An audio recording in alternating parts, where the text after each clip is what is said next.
Hey, Nikki. Hey, Selena. I thought I was just going to get a wave. And hello, everyone. We are at season 2, episode 4. And we're going to continue on with our Proust survey. Survey. Survey questionnaire. I don't know. Let's call it a game. What if I'm like turning all your answers in? What if I was recording all your answers? Oh my God, that would be terrible. That would be... I'm so glad you are not recording me because you did not ask my permission. Right. That would be so rude. So we are on to questions 7 and 8 of the ancient dinner party game. And so the first question is, what is your current state of mind? My current state of mind? Oh. It's a tough question. You're going to have to go first. Or I'll fill some air. Okay, so you think, and I will say that my current state of mind is that I just got off work, as did you. I'm tired. I'm feeling a little ragged. I don't know if any of these are states of mind. I'll just see if I get there, you know. But I'm hopeful because it's close to the weekend. And so I'm, hopeful. That's my current state of mind. That's nice. Tired, but hopeful. I think you just described adulthood. Oh, yeah. Adulting in general is just tired, but hopeful. There's something around the corner. Yeah, I mean, I don't always feel that hopeful. Was it for most adults? Maybe. I think this week my state of mind is a little scattered. Mm-hmm. It's been scattered a lot for a long time. But I just feel like I'm bouncing from a lot of things, from one thing to the next. So I just feel a little off kilter. You know what we need to do? What's that? Well, we need to remind ourselves and the listeners to participate in some self-care. So whether you're feeling old and haggard. You said ragged. You didn't say old and haggard. You said you felt ragged. Well, I'm pointing at myself. I want to be very clear about that. I upped the ante. Tired.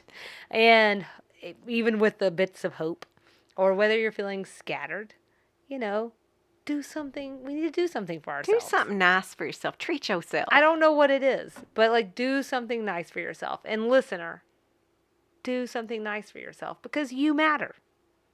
And only you can prevent forest fires. All right, so moving on to the next question, because I don't think we're going to get better than that. This one I think is much harder, but we'll see what you think. What do you consider the most overrated virtue? That's a great question. Man, let's just tell them the truth. Man, I sent this one to Nikki. I had to look up virtues. I even sent her a list of virtues, and she tells me when she gets here today that she had to, look up some more I had virtues. To look up more. I had to just make sure I knew all my options. And I was telling Selena, this one feels like a particularly hard question to answer because it feels like a real jerk move to say that something virtuous is overrated. So I think the one I came up with was courage. I think that's overrated. Okay. And I'll tell you why. Okay. There are certain things in your life and in people's lives that they do, and they really have to drum up what we call courage. They have to take a leap of faith. Like they want to start a podcast. They have to take a leap of faith and hope someone listens. Mm-hmm. But at the same time, a lot of those things you would do anyway. Like if you have to give a presentation at work and people say, oh, you were so brave to do that. No, I had to do it anyway. My boss told me I had to do it. Like I didn't get a choice. I had to do it. Mm-hmm. So there are things in life. I think a lot of the things people say you're brave for doing, you do because you just have to. Childbirth. It's so brave to have a kid. That just takes such brave. No, that's what has to happen in order to get the child out. Like you have to birth them somehow. So we call these things bravery, but really they're just existing. Okay. And it's only tangentially related. But one of my favorite movies is a movie called Angus. Okay. Have you not seen it? I haven't seen it, but I know what it is. Mid-90s. It's like the epitome of the mid-90s. Mm-hmm. But it's about this kid. The whole storyline is that this kid is really good at science. He plays football and he's overweight. And his entire life, he has this bully that makes fun of him because he's overweight. It's like only in the mid 90s would you get away with a storyline like this. But he has this girl that he really likes. And they end up getting nominated as king and queen of this dance. And so he has, spoiler alert, 30 years later or whatever. But his grandfather says, there's this like running line in the story about Superman and how he should be brave like Superman. And finally his grandfather tells him, Superman's not brave. Superman's indestructible. The truly brave person is the person who could get hurt but does it anyway. So I believe bravery is a thing. I think there are things in life you have to do that maybe, or that you want to do that maybe you don't have to do. And you do have to gem up some like bravery to get through it. But I think most things in life, you're going to just have to get through it. And it's bravery or not, you just have to do it. Anyway, long-winded way of saying, I think it's bravery, man. I think that's way overrated. I have like 1,000 thoughts. Let's see Well, what if are I they? can. Well, my first one is that you looked up a whole list, but I want to be very clear that the very first thing on my list that I sent was courage. I like to know my options so that I can make the best choice. I'm not even saying I would have done anything differently. I'm just saying it's the very first thing on the list I sent you. So, for whatever that's worth. The second thing that I would say that, like, I think we're going to say it in different ways, but I think it's similar thinking, is that for me, I think you can define all of these things in different ways. And I think people's definitions of these virtues are very different. I also feel like I just hate the question. Oh. I hate it. Well, gosh darn it. If I knew that was an option, we could have just thrown it out. Why does it? Well, but we can explore it. I want to throw it out and explore it. Why does one have to be? I don't like the phrasing of overrated. I think what I would say is like, which one of these seems the least important? Because my thing is, I don't think any of them are overrated. I think they're all really important. And so if I was going to say out of the ones that I have a list of, I will not read them to you. Look up your virtues, people. There's 1,000 of them. I would say that prudence or cautiousness is the least important to me. But it's not important. And I wouldn't say it's overrated. I would just say, out of all these ones that I'm seeing, like, that's the least important to me. I'd rather be patient. I'd rather be kind. I'd rather be humble. I think my definition of courage is a little different, maybe, but like, because to me, courage, sometimes like being weak and admitting that you're weak about something, that takes courage. You know what I'm saying? So I think, you don't know what I'm saying, looking at your face and reading it. But like, to me, like, courage isn't always like Superman. Sometimes courage is just like having the ability to say, I'm not up to the task. That's okay. That's a type of courage, in my opinion. Yet it's overrated. But I want to be compassionate, and I want to be generous and wise and honest and all of these things. So, not me. I don't want to be courageous. Don't care about any of them. And so, anyways, I just feel like I feel like the question's wrong. If Proust was still around, I would just say, can you reword this? And Nikki knows I do that a lot. So yeah, so that's Selena's operating mode is, I don't like this. Fix it. It's wrong. I'll fix it. I will fix it. The other thing I wanted to say is that I just have to share that when I've heard this question answered before, I heard people say like they thought the most overrated virtue was being nice. And I just want to say that I think that being nice and being kind are two very different things. I think nice is surface level, and I think kindness is like soulful. It's like a pattern of behavior. It's like deep. And nice is like, I held this door open so I didn't slap you in the face. You know? Yeah. So that is one thing that has occurred to me too.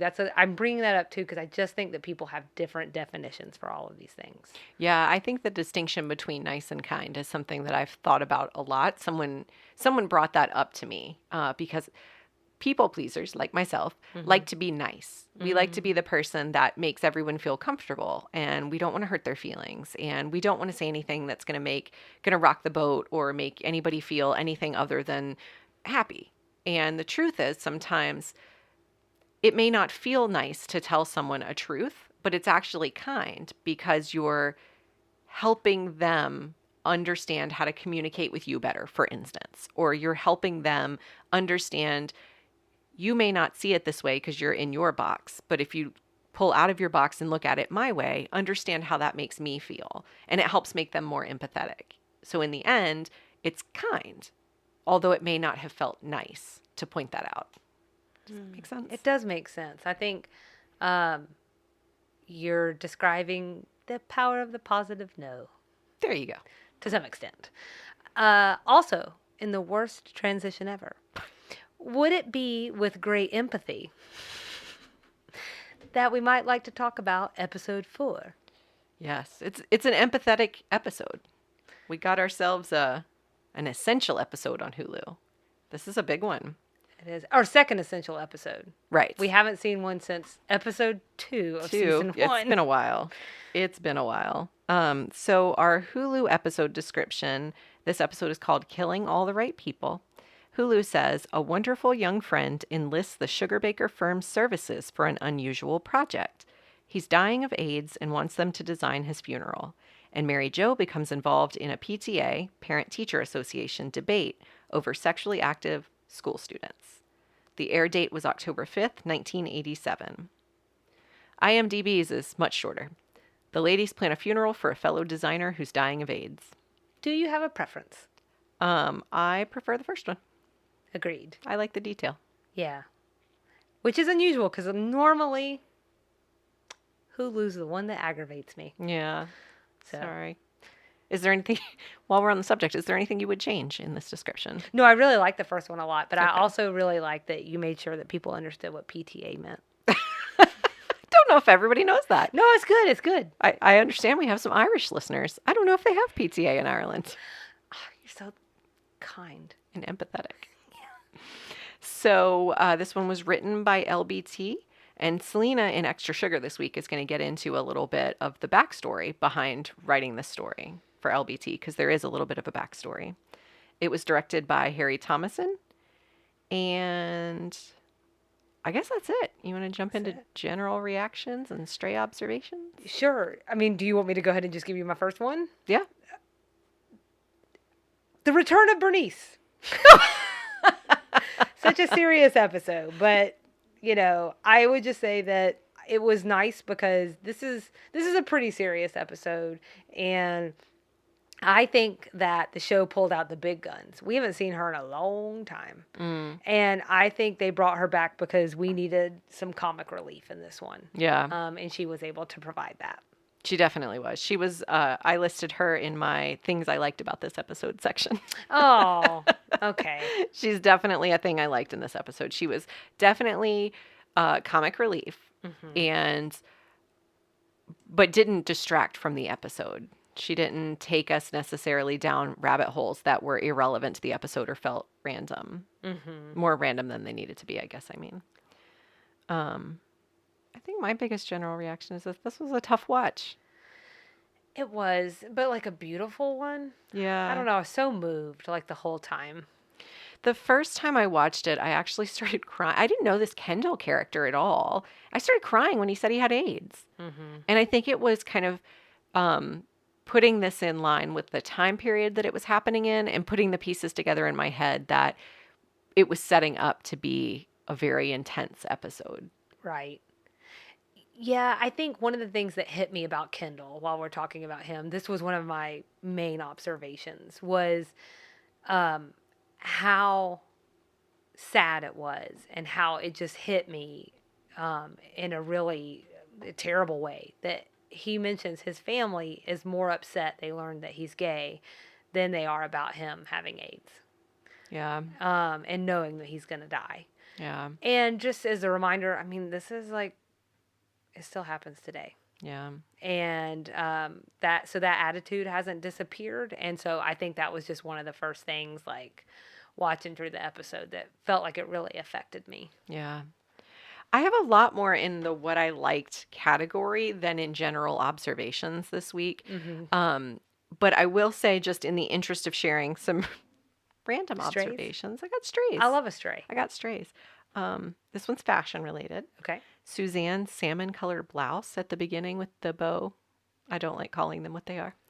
You don't like calling them what they The are. pussy bow blouse. Oh, is that what they're... I don't know if I know this bow. Oh, that's what they're called. Oh, It's just a silk why? blouse with a bow on it. I don't know. Yeah, I feel like I have lots of questions I about don't know. that now. Okay. But that blouse was lovely. Oh, is it like the kind of 70s, like businessy, kind of like a little floppy bow? Yeah. Yeah. For some reason, I know that's in the 80s, but for whatever reason, too. But like it had like a brief comeback, too. Yeah. And man, this must be good listening. Go on. That was one of my stray observations. There was also a Suzanne diatribe about men needing to kill the bugs and how men use women's lib as an excuse to not kill all the bugs. Right. I'm going to go out on a limb and say I do consider myself progressive. I do consider myself feminist, and I do agree with Suzanne. Men should kill all the bugs. I think we have arguments in the house about that because I feel like it's both of us standing very far away from a bug going, kill it! And I would like to say that I feel like I get a lot of the opportunities. A disproportionate share. It feels a little bit like it. Our children are officially bug killers now. Carolina killed a spider yesterday because she asked me to do it, and I was like, I don't think so. So she did it. Oh, good for So her. that's how you train. Yeah.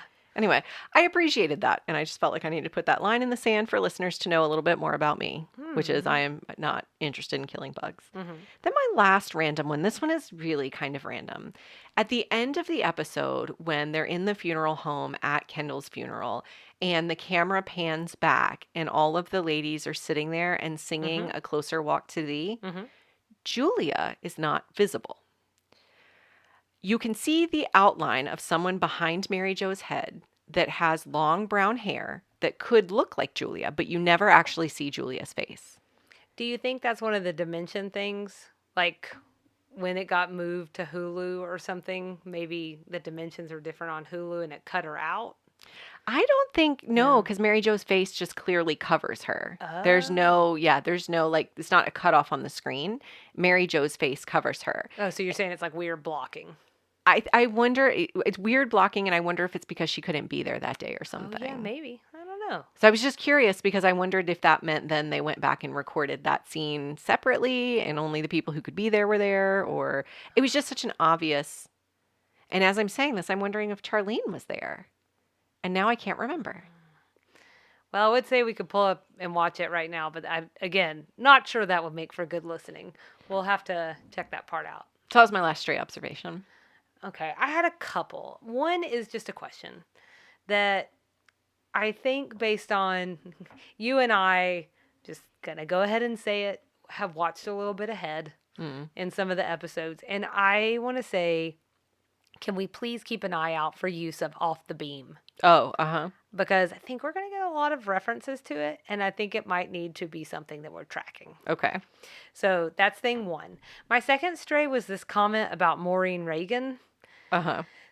This is President Reagan's daughter. I thought that's who it was, but I did have to look it up because I wasn't 100% sure. And there's a comment made like, why should the taxpayers have to pay room and board for a big strapping girl like that?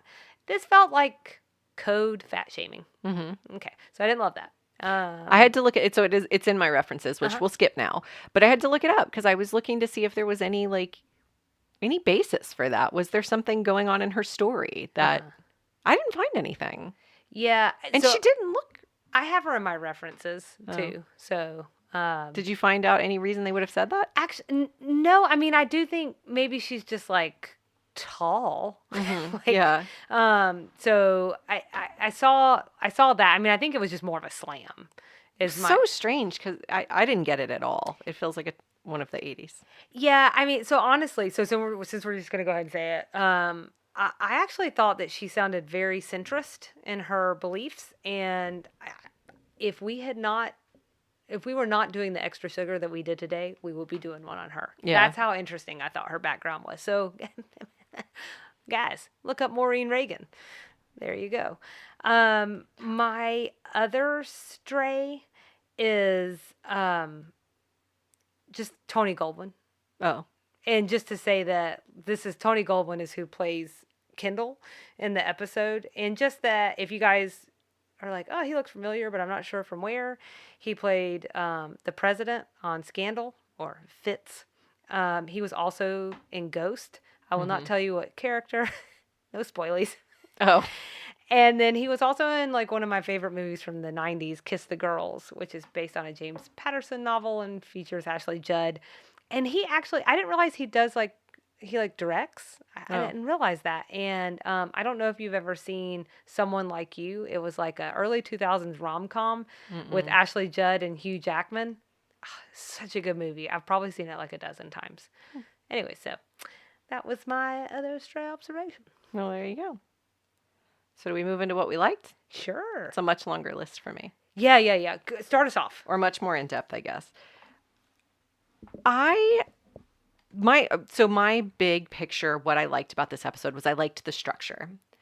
I liked taking the story of Kendall, but framing it within this contraception debate that was happening in Mary Jo's school. It felt very realistic to me. And it's a really tall order to cover HIV and all of the interrelated issues related to the LGBTQ community and providing contraception to kids in schools in one episode of 20 some odd minutes. A ton. That's a massive order, and to do it effectively. I thought it was so well done. Yeah. It was incredibly well done, and I appreciated the way that they approached the myths within the context of conversations. So there were really two big conversations that happened. One was Kendall with the ladies, and he was clearly in an accepting and comfortable environment with them. They were not judging him. They were shocked. They were shell-shocked for sure. This is when he first tells them he's dying. But they were aware enough to ask, insightful questions, to not ask ignorant questions, coming from a place of like fear or negativity or something like that. I think you can ask an ignorant question, but if you do it in an aggressive way or a mean way, it's not helpful. But if you say like, I genuinely don't know, help me understand, that's fine. We didn't even have to do that with the women because they knew what they needed to know here. The reason that's important is because it allowed them to address these myths really, really quickly and effectively in a small script area, but not make you feel like you were watching like an after-school special. Right, which can really take you out of a show. And I think especially in this time period and into the 90s, I don't see this done as much anymore. But when we would have these episodes dealing with like different social issues and suddenly we're learning lessons, a lot of times it was not done effectively. It wasn't done well. And so I totally agree. And I think also we've talked about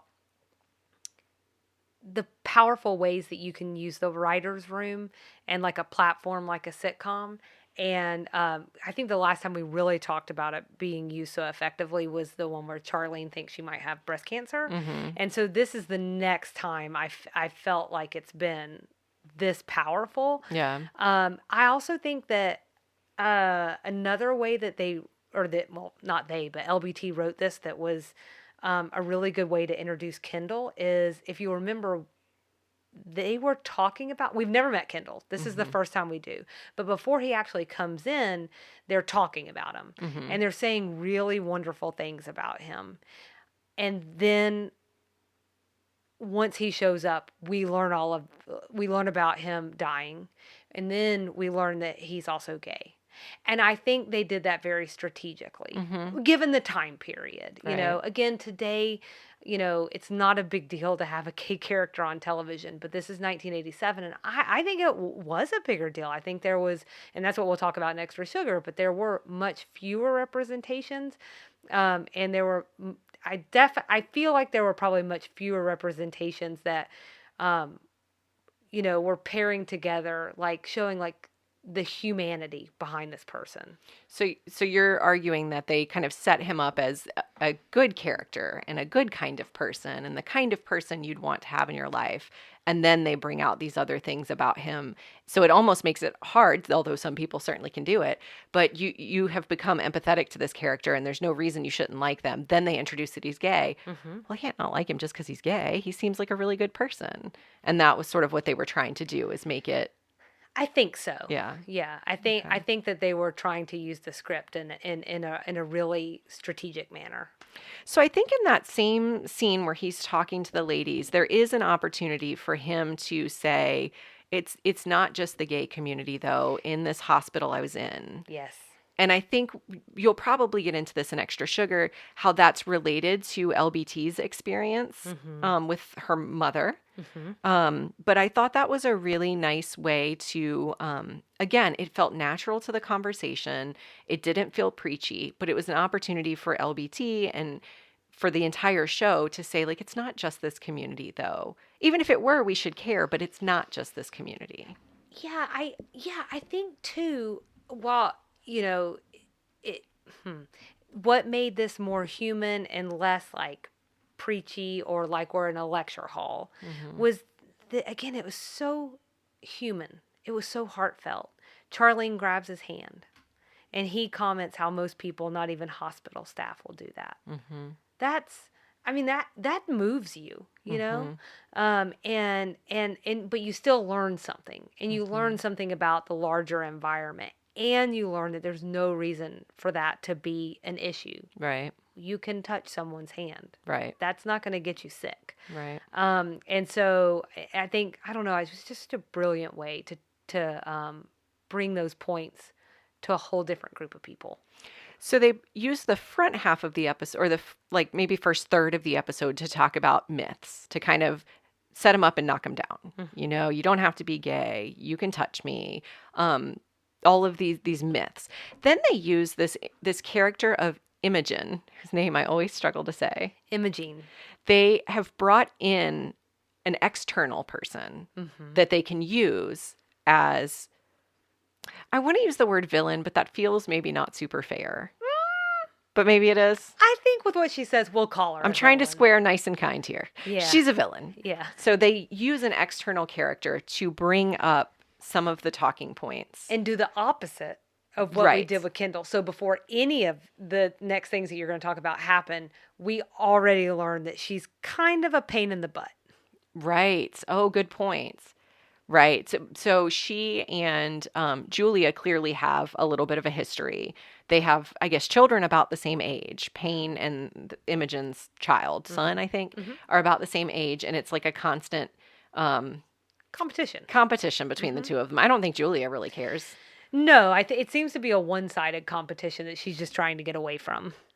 But so they, Imogen's a pain in the butt. Then she overhears them talking with Kendall and puts the pieces together that she's heard rumors that the women are planning a funeral for someone, and that she has heard it's someone with HIV. And more importantly, it's someone who's gay. And they use this part of the episode to present that viewpoint that what the episode is named after, that this is killing all the right people because these people have earned this by doing the things they do. And the women, one by one, I think, say different things to fight with her, to argue with her. So it's not just the gay community. Suzanne says, well, why isn't it happening to lesbians if that's, if that's the criteria for this disease? And Imogen uses that as a moment to say, like, I don't know about them. All I know is about the other ones. Oh, you mean the same ignorant kind of argument that people still rely on today. Right. Just pure ignorance. And, don't worry about that over there. Right. What I'm talking about is this thing over here that I have a problem with. Right. Exactly. Exactly. So I really liked that part of things. Do you have more to add about either one of those two pieces of the episode before we talk about my second huge thing I liked, which is the contraception debate? So I love that Julia kicks her out. Okay.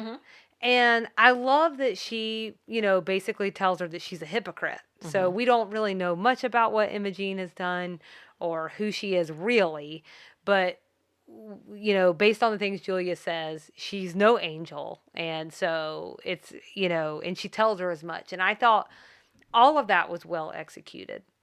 Where they lost me in the script was this whole rant about Hollywood that Julia goes on, and this shift at the time to not show people sleeping around. She talks about aggravation with why they couldn't do that in the first place, AIDS or no AIDS, because it's virtuous, loyal, and classy. I'm going to stop there and see if there's anything you want to add, because I'm not sure I captured everything. It's the only thing on my things I don't like list. Yeah, no, I think you caught exactly, I mean, that's it. She basically, in trying to make the claim that no one deserves this, that this isn't happening to someone because of things they've deserved, she also then goes on to shame people who choose to have sex outside of marriage and choose to, in her words, sleep around. And it just, in the context of the episode, it's tone deaf, but it's also just super duper judgy in trying to make the case that we should stop judging other people. Well, she says it's as if they found a whole new reason for people to have morals again. And I'm back here screaming at the TV, whose morals, Julia? Whose? Your morals? So it may not be for me, but I totally think there's a moral way to have multiple partners. As long as you're honest about it, you're taking care of yourself. Whose business is it but your own? So I just don't think that she should be casting those kinds of judgments on people. I don't understand. She also, the line I wrote down was, I'm talking about the only thing worse than all these people who never had any morals before AIDS are all you holier than thou types who think you're exempt from getting it. I think the use of holier than thou types combined with the only thing worse than all these people is people like you. So she's these people admitting she thinks these people are bad. Yes. Or falls into this amoral or immoral category. That's part of it. And then it's hypocritical to call Imogen holier than thou when Julia is being holier than thou about those people. Right. If that makes sense. Yeah, I thought that was the only, so we're on the same page. That seemed to me the only unfortunate part of the episode. It just didn't make any sense to me. I don't mean to nitpick the script and whatever. I just wonder what was the decision behind that. I don't understand the value, what that added to the conversation. Are you ever watching, this is related, but tangential. Are you ever watching Gilmore Girls and thinking maybe you're just getting Amy Sherman Palladino's commentary on something through the voice of, I feel like maybe this is something that was bothering LBT about the larger situation. I wonder if this is some of the things that she felt, because maybe she does hold her moral standard of two humans in a monogamous relationship. Maybe that is something that's a standard for her. And for some reason, it sort of felt like maybe we were getting a little LBT coming out there. I don't know that for sure. I do think that it matches up with the character of Julia, though. It does. So it, I want to say that this is what I think, because I never want to put thoughts in someone else's mouth, because, well, that's rude. But I wonder if some of that was slipping through as an aggravation or a pain point for LBT with Hollywood in general. But man, what a shame in this episode that was otherwise so perfect? Yes. We won't get into our ratings yet, because we still have to talk about one other thing I really liked about this episode. Okay. Which was the contraception debate. So I mentioned earlier that I felt like it was a really natural way to bring a lightning rod issue that's tangential to HIV and AIDS, but to bring it in, it felt very natural that a school would be having this debate, whether it's 1987 or 2021. It's very natural this debate would be happening. Again, it didn't feel after school specially. I think the acting helped. So I tried to look into the woman that played the pro side. Me too. Did you find much about her? I mean, I think she is an actor who has I thought, if memory serves, she's done a lot of just a lot of random TV shows. I think that's what I found too, and she nailed. Looks so familiar to me. She nailed that character that she was trying to play. Mm-hmm. Some might call them holier than thou. I don't know. But she nailed that so well and put those arguments up so aggressively and so passionately. She cut Mary Jo off. Like, she did all the things she was supposed to do there. She feels like a real type of person. Yes, and I think that's what I liked about her. That's what I mean to say. And I think her disliked about delivery, right, for sure. I think her delivery really, if you're having this debate about contraception in school, I think parents get heated on either side. And she was very heated, and she very cleanly delivered the cons that she did, which was that providing condoms piques kids' interest in sex, that parents know what's best for their kids, not the government's. And that she hates when people make the argument that they're going to do it anyway, so that let's help them. I'm going to tell you, in probably 2019, 2020, sometime in the last couple of years, I've heard almost every single one of those arguments. Indeed. Mary Jo's arguments back to her, she brought in gun control, man. If you can bring gun control into a contraception debate, you're luring me in. You're really getting me there, because the way she did it was so nicely done. Mm-hmm. And then I think her two kind of interrelated final points were that it prevents HIV. We're not about preventing births anymore. We're talking about preventing deaths. And she talks about how, I guess we should just play the clip. Let's just play the clip and let her It's definitely do it. worth the listen. It's so good.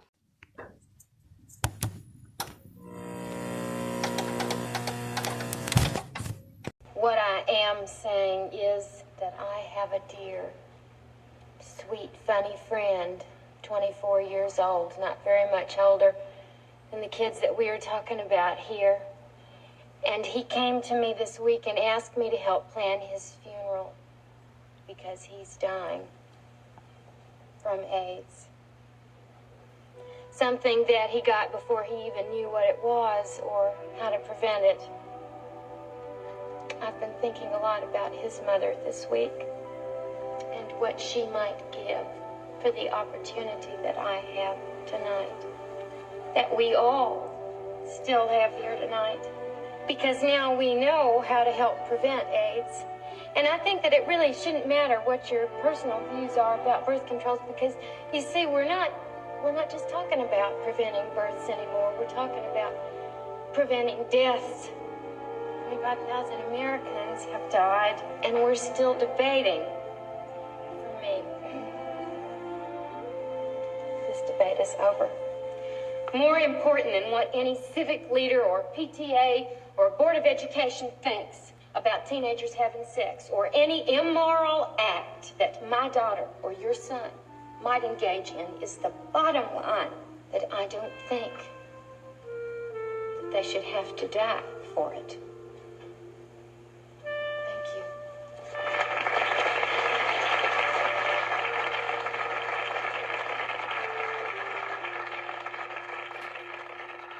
This is a really good, it's just so well done. I watched this again last night. In addition to hearing this now, I mean, it just makes me cry. It's so beautiful. It's really beautiful. I think it's so true to Mary Jo's character.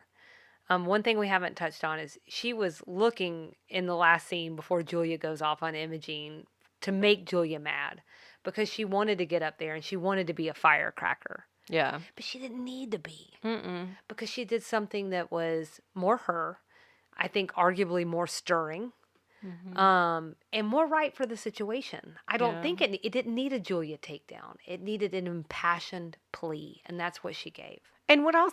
One thing that struck me the second or third time I watched it was that we do build ourselves up for the Julia takedowns. Mm-hmm. I got to be honest, this almost was more powerful than most of the Julia takedowns I've seen. Julia's louder. Julia's more in your face. Julia's wittier. She's super witty. Mm-hmm. But the power with which Mary Jo said it was amazing.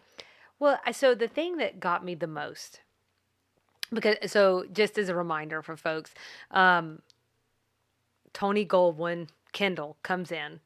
He and Anthony have been together for something. They're working on a school project for Anthony or something that he's helping him with. And I don't remember. Anyways, they come in and so that we know why they're there, because why would they be at Mary Jo's PTA debate? But is to offer some moral support. And she, because you don't really get this from the clip, but he's in the crowd when she's Right. talking about her dear friend having AIDS, dying. His face work Mm-hmm. is amazing. Yeah. And you see, like, I think I read 152 emotions on his face. Yeah. And the passage of his entire life passed through his eyes. I don't know how he did that, but it was so good. And I was like, man, he's a really good actor. Yeah. And so it was that interplay, her beautiful words up against the emotions running across his face. It does it for me every time. It was so good. So that's all I wanted to say. I think that was the last thing I really wanted to mention that I liked about the episode. Well, I'm going to take this gently into the night, more so than normal, but would you like to rate this sucker? I would. Okay. Did you have a rating scale? I do. Okay. It's not the most compelling. It's well-played debates. I'll go with it. I sat on this rating scale for a long time and it eventually just went no rating scale. Maybe should have gone with condoms. Oh, yeah. But I'm going with well-played debates because to me that was... I'll join you. I loved everything about Kendall's storyline leading up to it, but the debate was it was the peak of the episode and it was just so well done. So that's going to be my rating scale. And I'm going to give it 100%. 5 of 5. All right. Honestly, it was so well done. I think the fact that we both watched it in 2021 and it resonated as firmly as it did on both sides, like if you focus on just the HIV storyline or if you focus just on the contraceptive access storyline, it resonated so strongly with me. And I think that's amazing. Mm-hmm. Yeah, I mean, and that's why I say like, or that's why I would say like it is so progressive. It is so progressive that it is something that has, in many ways, I think, withstood the test of time. It was so ahead of its time that it's still ahead of its time in 2021. Yeah. So I also gave it a 5 out of 5. And it's just, it's beautiful. It's an important story. It's just something that's near and dear to my heart. But I also thought there were a lot of good moments of levity, so we didn't just fall out on the floor. Yeah. And, we've talked about this a lot, but even the educational moments were just so well written that I never felt like I was getting the old bait and switch. Like sometimes I did on like an episode of Saved by the Bell. Oh, Yeah. I just love again that LBT used this show and her platform to tackle something bigger than her, something bigger than it being the show, something bigger than all of us. It was really, really impressive. Agreed. Gonna need something after this. I don't know, a brownie, cookie. Anybody got a cookie? Did you have any combination 80s Southern or unknown references? That's where I put Maureen Reagan. Oh, okay. I don't really have anything more to add than what we talked about earlier. She's President Reagan's daughter, and I don't know why they called her strapping. Yeah. Maybe she'll be a future extra sugar. We'll dig in deep. Who knows? 80s things. Oh, I had none. No combos. Sorry. I put chiclets here. It's what Bernice offered the ladies when she heard they'd gotten some bad news. Oh, that's good. Yeah. I don't know that it's an 80s candy, but It feels old. it feels old. Except for chiclets. Love chiclets. I haven't seen one in 15 years, but I love them. That's all I had. Okay, I had Calling Julia the Terminator. I just can't remember if we've ever actually said it before. I think we have.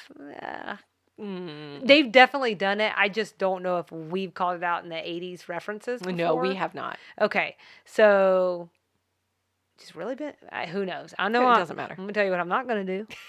I'm not going to word search 26 episodes of a show to find out.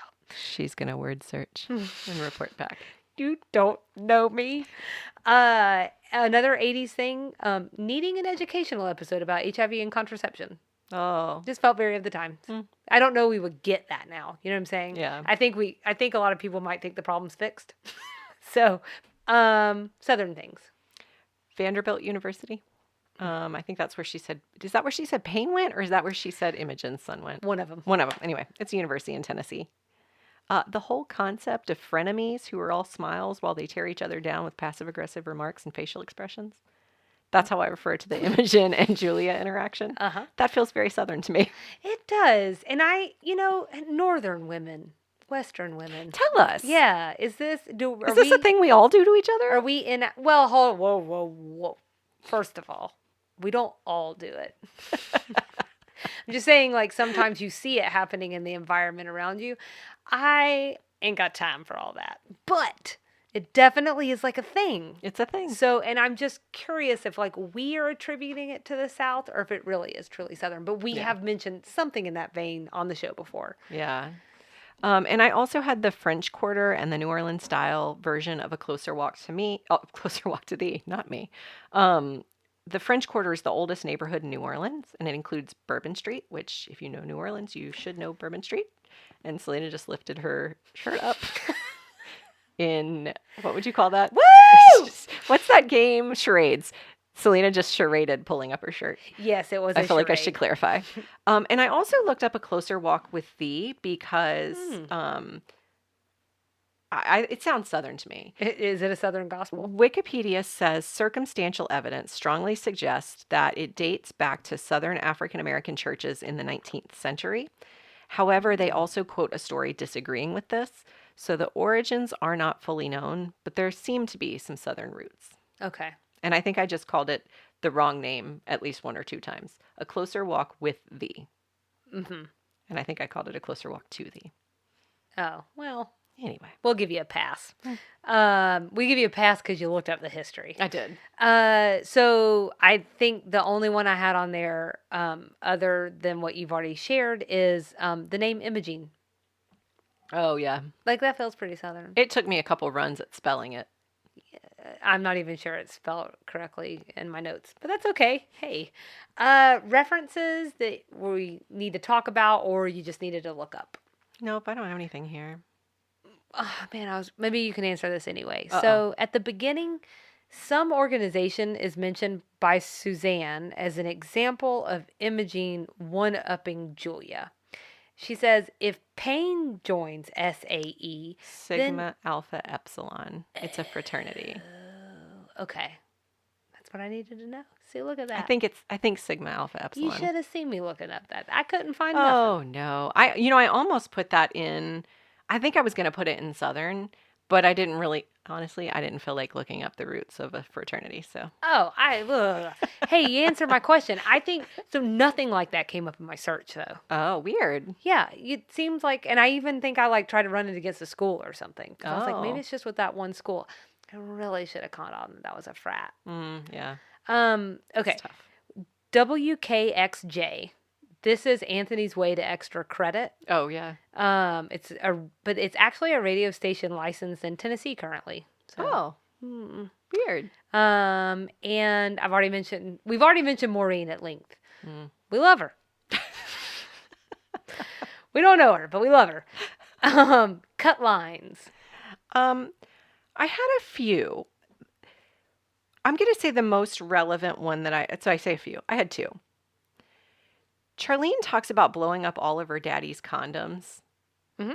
And then she goes on to say that she was really confused about the facts of life just in general. Right, she ended up injuring herself and putting like a Kotex maxi pad on her face because she thought it was a giant Band-Aid. As one does. Mm-hmm. I bring this up because in that discussion of the contraception debate, it just feels to me like I don't think she's alone in this. And it's hard for parents to talk to their kids about sex. And those conversations don't naturally come up between a parent and child, I think.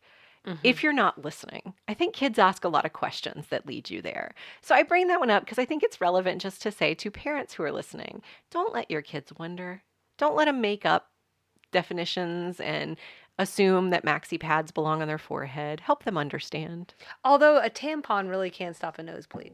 Well, a maxi pad could stop bleeding too. That's true, but you she just thought it was a don't want to walk Band-Aid. around with your pad on your head. Right. Is what we're saying. God, the lessons in this show are just immeasurable. So I had an absolutely different thought. I did note that line. My thought was, I didn't really believe that her dad was wearing a lot of condoms because there was 11 children. Good point. I'm just saying. Good I point. was like, but were there? Like, it feels like maybe it should have been like the brothers or something, but I know she's the oldest, so maybe that didn't work. Or, anyways, like, maybe it's just not a joke that's really going to land if you know the history. Good point. All right, well, that was the cut lines. Okay. Well, I think that wraps up this episode for us. So, next episode, episode 5. Half an air bubble off, which is awfully close to off the beam. I'm just saying, we're tracking it. Okay. I'm very interested in this, and obviously very scary because y'all should see Nikki's face. I'm scared. So we'd love everyone to follow along with us and engage. Instagram and Facebook at Sweet Tea and TV. Email is sweetteatvpod@gmail.com. And we're online at www.sweetteatv.com. And hang tight for extra sugar. It's kind of a serious one this week because this was a serious episode. Selena is going to talk about LBT's personal experience with HIV. And also about LGBTQ representation on TV, and then how Designing Women fits into that history with this particular episode. Well, you know what that means. What does it mean, Selena? We'll see you around the bend. Bye!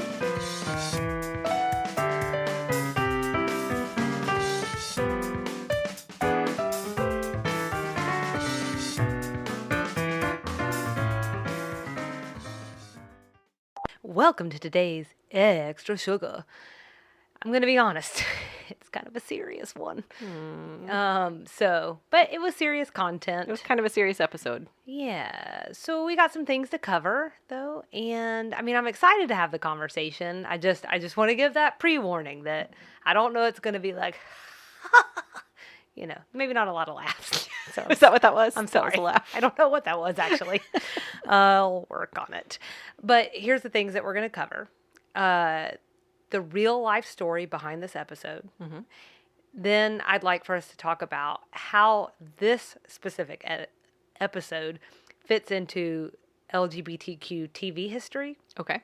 And then I'd also like to talk about some other standouts in that history that I think you'll find interesting, that I'm hoping our dear listener will find interesting, and things I think that just really put a finer point on how much things have changed in the last, I would say 35 years, but some of this history is way prior Before to that. 87. Okay. Mm-hmm. And then the other thing I want to say is, please, if there's anything that you want to ask about, or if there's anything that you want to add, you just be like, Selena, shut up. I might not say it that way, but I'll get your attention. Okay. So gosh, I hope Hey, there's, like, you. Yeah, or like some dancing. Just do like a little dance. Oh, you guys, you're missing it. She's dancing. It's good. I don't know that I would call that dancing. We're going to call it dancing today. So we'll start then with the backstory for killing all the right people. Nikki, you know the story. Mm-hmm. So really, dear listener, this is for you. As I look at Nikki. She just looked me dead in the eye and like, this is for you. You're my stand-in. So, Right. Okay. Actually, I had to go back because you mentioned something in our season 1 recap about LBT's mom passing, but we didn't talk about why. Right. But we did talk about when, but I had to go back and remind myself. She did pass away in 1986. I think you told us it was the day before Thanksgiving. Yes, that sounds right. So what we didn't talk about then is that LBT's mom did die of AIDS. And this is something that she contracted from a blood transfusion during open heart surgery. I don't know that everyone is steeped in HIV history. So I am going to say a couple of things for like a reference point. Okay. Okay, so at this point in time, we're still towards the beginning of the AIDS crisis. Right. First case is reported in 81. We think it's probably started sometime in the late 70s, but I think the real point here is that I have talked to people who were alive at this point in time. I mean, I know we were alive in 86, but we were one. So Right. I don't Doesn't know. count. Yeah, I don't know that we were really helpful at this point in time. But, and I think you have too.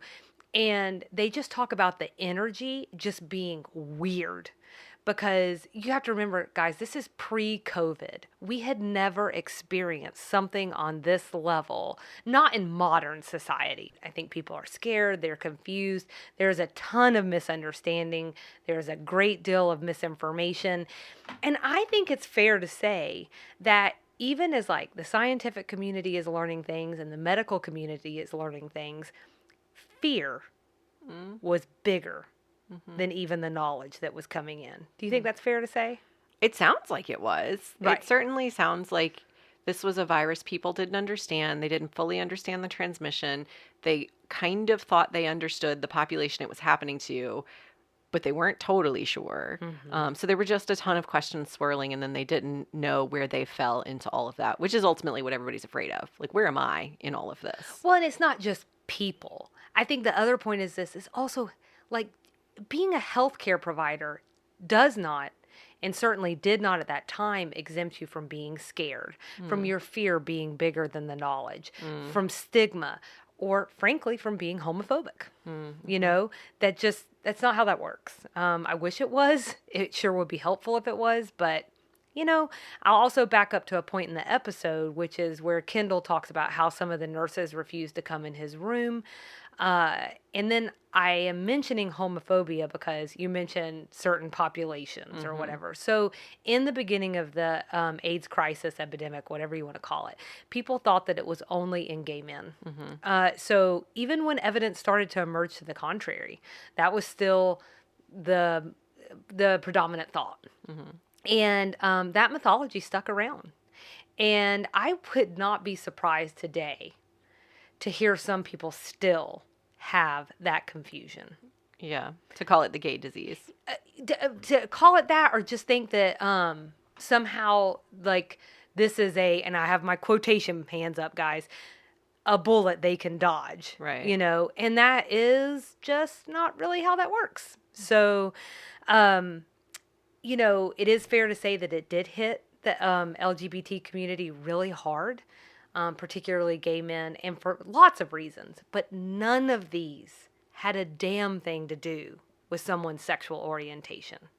So I am mentioning all of this because I think it plays into LBT's perspective on her mom's experience in the hospital and the real life events that inspired this episode. So here's the deal. She's on the same floor of the hospital with 17 other young men.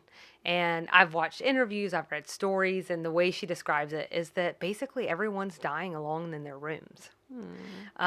This is par for the course from other things I've read or seen. You know, The Normal Heart is a fantastic movie that I believe is updated from a play. I mean, but the point that comes across in all of these time period pieces is that patients were kept very isolated from other patients and even staff. She recalls her mom being treated horribly, and they were like kicking medicine into the rooms in buckets. Oh my gosh. And when they did come into the room, it sounds like they were basically in hazmat suits. I mean, I think we know that they were in PPE, but still, I think you just have to kind of put yourself on the other side of that equation and have to think like nobody wants to be, well, some people want to be alone when they're sick, but you know what I'm saying? Like, you don't want to be that kind of alone when you're sick, when things are that unsure, when you're not sure what's happening. So just to paint that picture for what's going on. And then we come to the crux of it. One day while she's visiting her mom, she overhears a nurse say, well, if you ask me, this disease has one thing going for it. It's killing all the right people. And I mean, you know, we heard it in the episode. We talked about it in our recap. I mean, it just sends chills up my spine every time. It makes me sick in the pit of my stomach. Ultimately, what the nurse said that day ends up in the episode. LVT dedicated the episode to her mom. She wanted it to be a little bit of justice for her and a little bit of justice for those 17 young men who also died there on that floor with her mom. Wow. So I just wanted to stop real quick before we move on and just ask you, I know you know that story, but how does that story hit you in 2021 when we know the things that we do? I think that's the important part. As you were telling the story, I'm feeling so bad for her mom and for those patients who were isolated. But I also not being a first responder, not being a nurse or a doctor.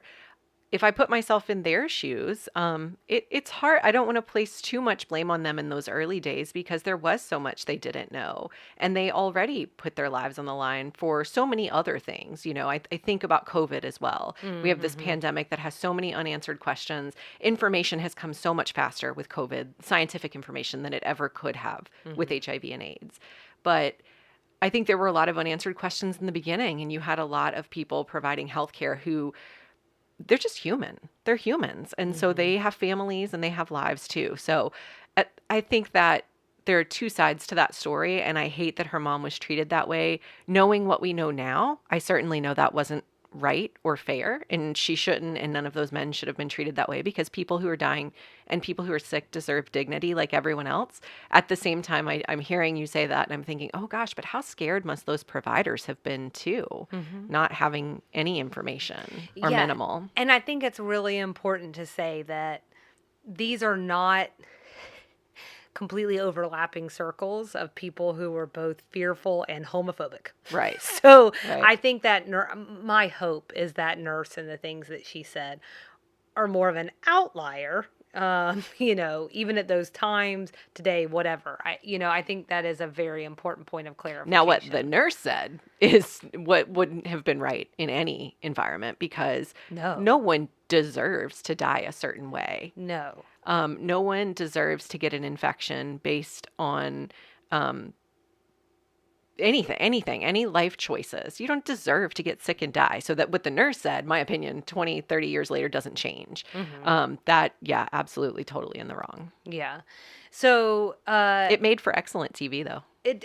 And I think the way that I've heard her say it in interviews, LBT, was that she sort of snaps her head up and says, "Oh, I'm using that." Yeah. Because I think she knew it was the thing. It probably was reflective of at least some amount of perspective in the nation.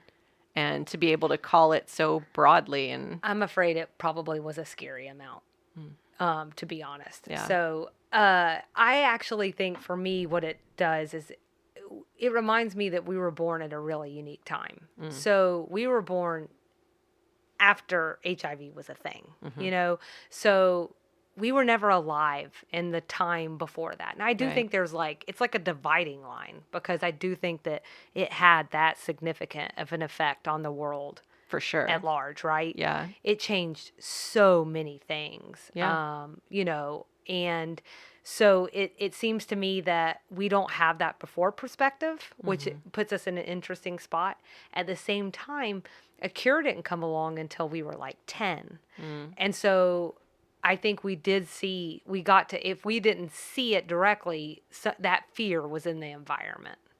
And there was still a lot of way more misunderstandings and misinformation then than there is today. And so I just think that's a really unique place to have been. So we have been able to feel the progress of today, but we were able to also feel some of that, I think that more heightened fear before there was a light at the end of the tunnel. So that was sort of my perspective on it. So the next thing that I wanted to talk about is then this specific episode and its place in LGBTQ TV history. And I also want to talk a little bit about why that matters, because we have had very lengthy conversations about how there is a lot of things in this show that haven't aged well, which I want to continue to reiterate. We are not blasting the show. Right. We are just trying to point out the differences because a lot of times I think that shows progress. From everything I know, LBT is a progressive. So I would expect nothing but for society to progress and for us to progress out of some of the storylines, right? But for me, this is the best example we've seen of where Designing Women was heads and shoulders above its peers. What do you think? I think that's probably true. I actually ended up in a little bit of a rabbit hole about other shows around this time that were doing HIV related storylines. And there really, as far as I can tell, there really weren't that many. There were a few, but not that many. And I think this was one of the ones that I think took that progressive view and used it as almost an informational point versus a dramatic storyline, if that makes sense. So instead of just mining it for like television value and drama value, they used it as a platform to talk about the myths and the truths. And I get the sense other shows weren't doing it that way. But admittedly, the only show that I'm aware of that had an HIV episode around this time that I've watched was Golden Girls. And one of the characters had a scare. And that was 1990. It was later. Yeah. For sure. So you're giving me a perfect lead into my point about what puts this show heads and shoulders above its peers. And that's the fact that Hollywood was not touching the issue. Not on the small screen, not on the big screen, not a lot. I'm not saying there's zero instances. I'm just saying there wasn't enough being said. And actors had shied away from taking on LGBTQ roles. And then here comes Designing Women, a show created by a woman, led by a predominantly female cast, comes in and does what pretty much no one else will at the time. They confronted the myths, the misperceptions, and then they also confronted homophobia and anti-gay moralizing. Nobody else was doing that. Worth noting, she could have played it safe. Her experience with her mom was AIDS through a blood transfusion. Yeah. She could have used that as the storyline. Yeah. And it would have been easy enough to make like Imogene someone who like had that experience and made her like a softer character. But instead, she went ahead and tackled both issues. She tackled the lack of HIV knowledge in this country. She tackled homophobia. I think it's a heck of an important contribution. And then the other thing is, in the same episode, she goes ahead and she talks about contraception use among teens. I mean, you want to talk about taking a big bite. Yeah. You know, so, and she gives an argument that just can't be argued with even today, even though I'd say that argument has shifted ever slightly. But your kid having safer sex is better than your kid dying. End of story. So, I did have that Golden Girls is also seen as a trailblazer on LGBTQ TV history, and I wanted to share that with you as a Golden Girls lover. It's a delightful show, and they did amazing things. It is, and I did start kind of sneak peeking around and watching a little bit of it as well. So. And you love it. And also realized that Meshack Taylor is on the very first episode. There you go. Yep. It all comes full circle. It's all very 80s. So, moving on then to talking about LGBTQ representation, like more broadly on TV. So, that's just such a big part of this episode. And then it got me thinking a lot about like how this connects to the things that we try and talk about Southerners and stereotypes and why representation matters. Historically, I think we can argue that Southerners have been underrepresented and misrepresented in entertainment. We see that with LGBTQ. And both can be stigmatizing. And as we continue to learn, it can be very dangerous. So I want to plug Visible Out on Television. This is a 5-part docuseries that explores the history of American LGBTQ movement through the lens of television. It's also my primary source today. Well, there you go. For today's Extra Sugar. It's how I learned some of the things that I did not know about this particular history, like through that lens of TV. It is on Apple TV Plus. So if you have Apple TV Plus, I say run, my friends, and don't walk, because it is excellent. I cannot say enough good things about it. I want to hit some highlights. It is like 5 hours worth of TV. So are you ready? I'm ready. Just kidding. I just wanted to see if you would pass out. So I want to highlight some things that really stood out to me, because 5 hours seems like a long time. And then I think at that point they might want to know, if I'll be paying them for all of the things I'm sharing that they've pulled together. But I have a question for you first, just to get this started. If you had to take a guess, or maybe you already know, you know a lot of things, prior to 1969, this is when the Stonewall Uprising occurred. How many states do you think homosexuality was a crime in? Probably almost all of them, if not all of them. And look at that. See, I knew you'd get it. 49 out of 50. There you go. Okay. So I'm mentioning this for a very specific reason. For those who don't know, Stonewall is a watershed moment in the gay rights movement. We'll link to an article so you can learn more about it, because that could be its own extra sugar. And so I want to be careful about not being able to get through the rest of this. But it is a very interesting history and definitely worth the read. I am mentioning this within the course of TV, actually, because it wasn't there. This whole thing happened that galvanized like an entire community of people to come together, and was such a big mile marker in the gay rights movement. And it was hardly covered at all. I think it probably made like, I want to say they said like the 6th or 10th page of the newspaper or something. I think there were like 5 days of protests. I feel like I need like an on-the-spot fact checker. But I'm just telling you, today, that would not go uncovered. Yeah. And so, like, you know, I think even that lack of visibility is a part of this story.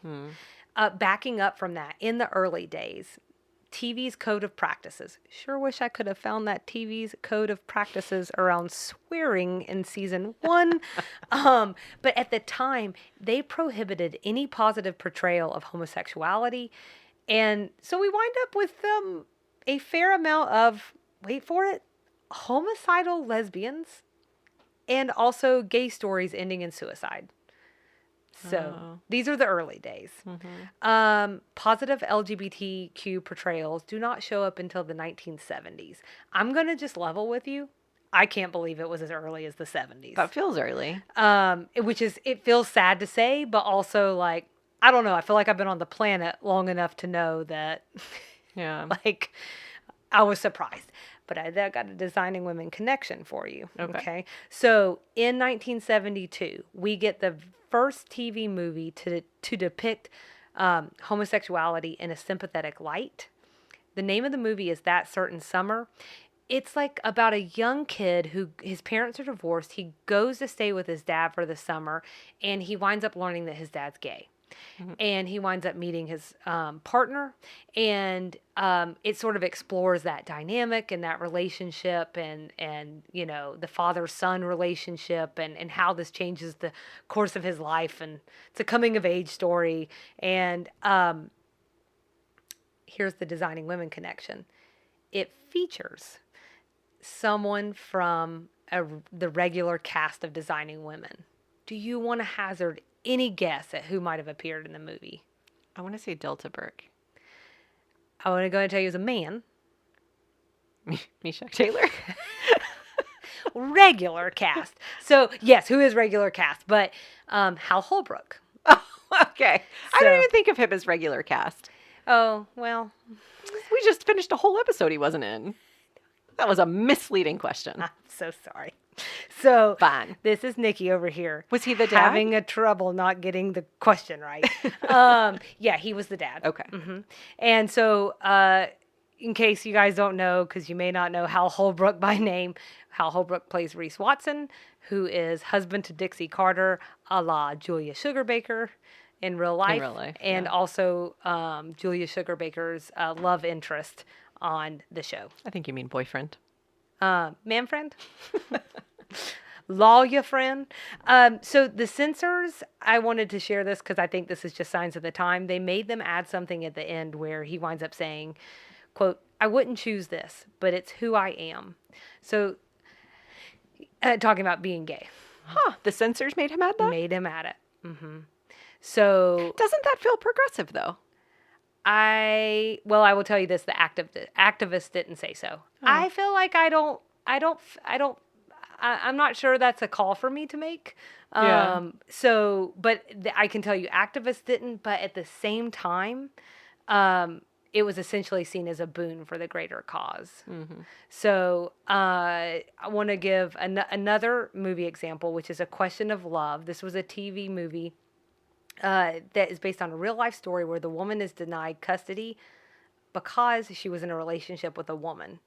The reason I'm bringing this up, besides that being a terrible story, and I'm so sad that that happened in real life, is because there were 3 touches allowed in that movie between the 2 women and no kissing.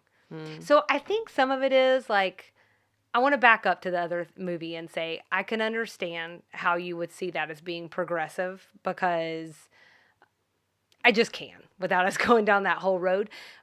What I think the problem is too is censors stepping in and changing content to make it more palatable and acceptable to the main public, and not really taking into consideration actual like people who are LGBTQ. Does that make sense? It does. So we're only at 78, so we're going to flash way forward to when Ellen came out. This is another huge watershed moment on television, and I think one could argue is like the beginning of a whole new era on television within those next few years, because we wind up getting Will and Grace, and then we wind up getting the first run of Queer Eye for the Straight Guy not long after that, Queer as Folk, the L Word. I mean, the doors just eventually in those years afterwards swing wide open. But I wanted to just ask, do you have any memories of Ellen coming out on TV? I really don't. I know it was a big thing, and it's something I've looked into over time and sort of how that happened. And she's talked about it quite a bit and how it really hurt her career for a while. So I know that, but I don't really remember it. I've never known Ellen not as Ellen who's gay. Like, that's just part of what I've always known about her. Okay. So I maybe it's because I've always just been a huge TV watcher. And that was the other thing. Like, I wasn't sitting around watching Ellen at however old that would have made us, 15, 11, 12. whatever. Yeah, I wasn't sitting around watching Ellen. 72. I was on MTV. I was watching TRL, and I did don't that too. remember them. I would be surprised if they didn't cover it on MTV News, but I don't remember it. Yeah, it was everywhere. I mean, it was absolutely everywhere. And it was just like, they were teasing it like crazy. I mean, it was being covered like on, I mean, just all the time. And I remember watching that episode because it was such a huge deal for that to happen. And so I'm glad that you said something about how she's talked about how that really messed with her career for a while, because that is very true. And that was one thing that I just wanted to share, is that it wasn't all roses. There were just tons of protests, death threats, just all around. And then there was a local Birmingham station that wouldn't air it. Yeah. They played clips from that episode because I definitely don't remember like everything that happens. I mean, she literally just says, "I'm gay." And like the idea of someone being like, "Oh, we won't air this," is just, it's like so ridiculous. I can't even get started because I'll never stop. Also, advertisers dropped out, including Wendy's and Chrysler. I do remember reading about the advertisers dropping her. And then there was people boycotting Disney because it was ABC property, which is owned by Disney. So anyways, in addition to all these shows kind of like coming into the environment in maybe like the next year, and then like 3 to 5 years after that, just a lot of shows being out there. Today, it's hard to think of a show that doesn't have at least one kind of LGBTQ like storyline or a main character. And so I think what I'll say, just to wrap this up, is that it's pretty cool that we've been able to see a lot of that progress in our lifetime, both with just representation on TV, but also the great strides that we've seen in HIV. I don't think every generation has the opportunity to say that. So we started sad, but I thought we'd end on a happy note. Yay, things are getting better. And then I just want to say thank you for listening to me, Nikki. Thank you for listening to me, listener. And that's it for this edition of Extra Sugar.